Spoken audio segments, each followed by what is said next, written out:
Hey everybody, this is Dr. Maples. Today I want to talk about one of my recent studies looking at leave no trace knowledge amongst climbers in West Virginia's New River Gorge.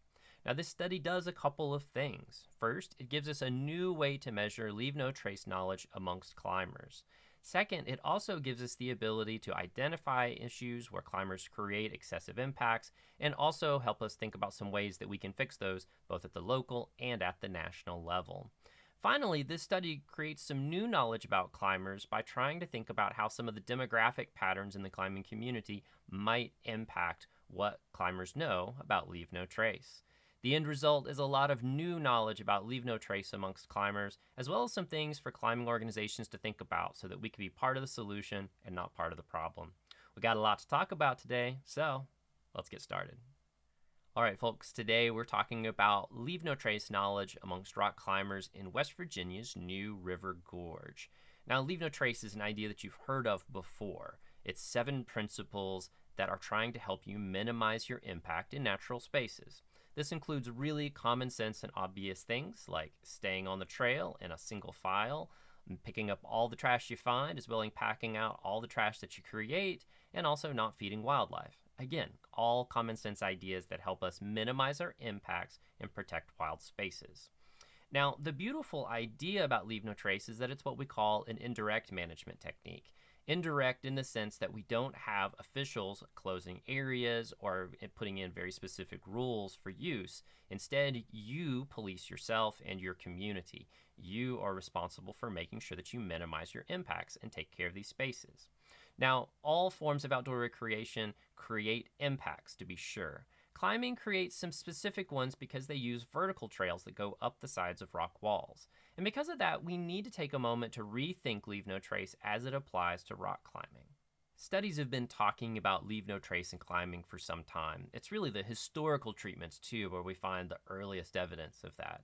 For example, in Yosemite, we heard the phrase clean climbing ethic throughout the history of that region. The idea here was that you wanted to minimize the impacts that you created as best you could. A good example of that was using removable protection. This removable protection created a safety point if you did fall while climbing, but the idea was that it could be removed when the climbing was done at the end of the day. Contrast that with sport climbing, which grew up really in the 80s and the 90s. With sport climbing, they leave permanent anchors intentionally. These are the same safety situations, but it allows climbers to go into areas where they could not have previously gone. Now, this was a really big thing in Kentucky's Red River Gorge, an area near and dear to my own heart, because basically in 1994 it created a scenario in which there could have been a national climbing ban in national forest properties solely because of sport climbing in the Red River Gorge. In fact, if you'd like to hear more about that story, I encourage you to check out my book on the history of rock climbing in Kentucky's Red River Gorge. I'll put a link in the description below. Now, when climbers were unable to manage their impacts, one of the responses has been closures, and this is something that's happened across the United States, and again, most certainly in the Red River Gorge.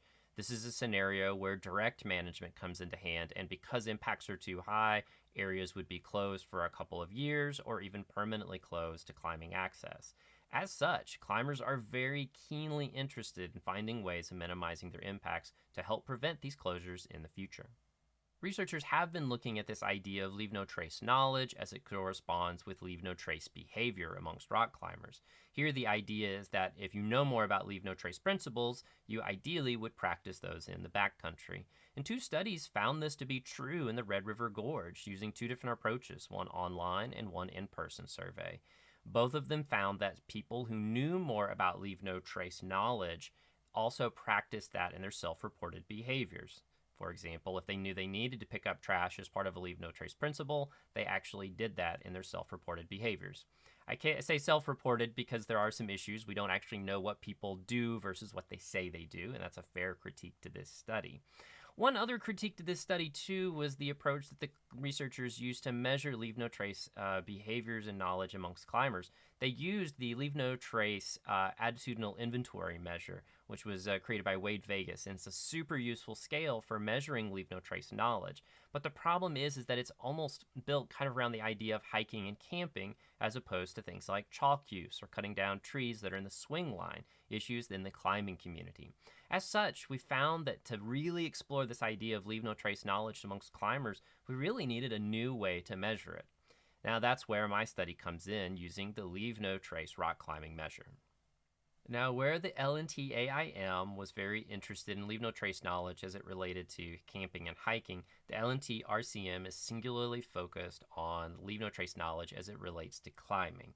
It uses 28 items in a 5-point Likert system where respondents can read the statement and basically say if the behavior is acceptable or not acceptable. Some common things listed on there include knowing the regulations in advance, thinking about what you do in terms of dislocating rocks, even having your music playing the whole time. And there's lots of things too that build in elements from the LNTAIM. Things like, what do you do with trails, right? Do you do switchbacks? Do you walk single file? Do you pick up your trash? What do you do with your feces? All sorts of basic ideas like that. I'll put all of those items below, and I'll also mark any of them that are reverse coded with an asterisk, because we don't want everyone to just put everything's acceptable, right? So these items are going both ways. Now, for data collection on today's study, we did an online survey of climbers in West Virginia's New River Gorge, and we asked them our LNTRCM as well as common demographic questions. This also included an economic impact study that you may have seen published in the Journal of Appalachian Studies a few years ago. Now, with this particular sample of 274 cases, we can't be sure if this is a representative sample or not, because the number of climbers in West Virginia's New River Gorge is actually unknown. We have visitation estimates, but that includes people coming maybe more than once per year. As such, we treated this as a convenient sample to be safe. Moreover, we want to remember that we can't necessarily apply the results of today's studies to all climbers or to specific crags. More on that later at the end of the talk. So when we analyzed the data from the online survey, we found a couple of useful bits of information. First off, we found that climbers in general do know a lot about leave no trace knowledge. And more importantly, they're able to apply what they've learned from leave no trace knowledge to specific climbing scenarios. This is a win-win because we know that climbers who know more about leave no trace based on past studies are also likely to practice that in the backcountry. That's not to say that there weren't issues. In fact, there were a handful of areas where climbers seemed ambivalent or actually gave wrong answers. For example, climbers appeared to be very ambivalent about what they should do with toilet paper. Do I bury it or do I pack it out? Now, there are scenarios where you can bury toilet paper, and in the New River Gorge, being a very humid area, that is one of those options. But a lot of climbers, based on the fact that they have been climbing in desert areas, really wanted to pack it out. So this is an area for conversation. Likewise, too, we can see issues with things like cleaning vegetation. This is a very fair and common complaint against climbing because they do, in some situations, remove vegetation from the wall, for safety issues, for being able to have better holds and so forth. But this also does create some very clear biological changes to the natural environment. It, to summarize, leaves an impact. As such, this is another area that we want to look at. Same thing goes for chalk use, both removing it from the route after you've climbed, but also minimizing chalk use. Now, I'll put a link to the full study below, but there was 2 additional demographic findings that were really of interest to the research team. The first one was that females pretty consistently outscored everybody else on this scale. There was 12 of the 28 items where females had statistically different and, more importantly, statistically more desirable scales, indicating that overall females seem to know more about leave no trace knowledge than everybody else. This is kind of exciting, but trying to explain why this would be the case is sort of a unique scenario. One of the things that we do know is that the climbing community is doing a lot in terms of diversity, equity, and inclusion. We're seeing far more people being welcomed in the climbing community than ever before. If we go back 50, 100 years, the climbing community is almost universally white and male, and that has dramatically changed in the recent decade. Now, one of the cool things that happens here is that as people are brought into climbing, we are seeing, in the case of females especially, that they're taking training classes that include, are you ready for this? Leave no trace training. So the argument really here may not be that it's so much as inclusivity, but it's actually they're getting the most recent training. In fact, when was the last time you updated your leave no trace training? Now, the second finding was that respondents who had signed Access Fund's Climbers Pact scored more desirably in two categories: group size and brushing excess chalk off the route. These are ideas that are brought up in the Climbers Pact, which is a public agreement a climber signs saying that they will adhere to leave no trace knowledge and that they will minimize their impact. And also, the website gives them information about how to do these very things. So this does give some sort of early evidence that the Climbers Pact does seem to be working as an indirect management approach to help get that knowledge out there and get folks thinking about what they need to do. The study leads to a couple of bigger findings. First off, this shows that the LNTRCM may be a really cool assessment tool that local climbing communities can use to assess problems at the local level, identify them, and then fix them. Same thing goes for the national organizations too. We can use these kinds of measures to understand what the big issues are and learn how we can fix them. If we can give climbers the knowledge, they seem to take that knowledge and do something with it. Although that does bring another question up for the next slide. We also see, too, that these improved scores for females may actually have something to do with diversity, equity, and inclusion efforts. We see more and more efforts to include females in the climbing world. And remember, climbing was a world that was very much dominated by white males prior to that. Now we're seeing a far more diverse climbing community. But as part of those DEI programs is actually including an opportunity to basically update your leave no trace knowledge, or while you're learning to climb, you're also learning updated leave no trace information. This is really desirable. In fact, this may hint that maybe we need all climbers to update their leave no trace information so they're not using outdated information. The issue with the Climbers Pact is exciting too because it gives some early evidence that something in the Climbers Pact seems to be working. It may have some also bigger overall effects that we don't know about and didn't analyze in this study. But we have some early evidence that it's working in at least two problem areas. So maybe this is an effective way to ask climbers to publicly say that they will commit to leave no trace knowledge, and also to hopefully provide the information that they need, again, to be able to make the right decisions in the backcountry. There is still work to be done. There are questions that we left unanswered for this study.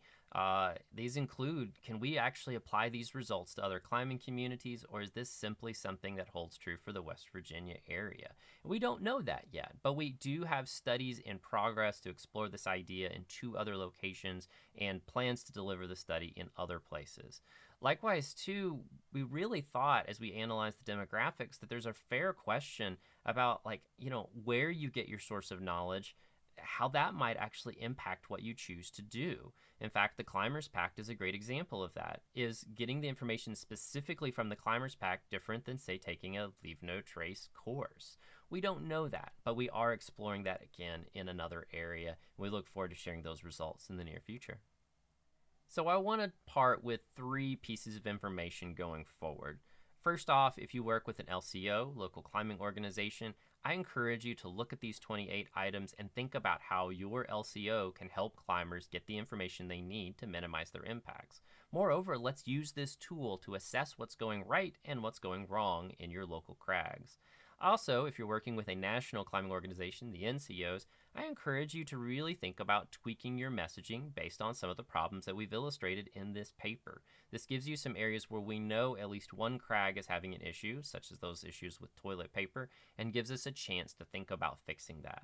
In fact, I think a third and effective way of doing that would be to think about a best practices list. And even though there are scenarios where you can bury toilet paper, can we just all agree that maybe we should just pack that out? In fact, maybe that's going to be the most universal and effective approach to this, rather than worrying about the fine nuances of when you should and should not do something.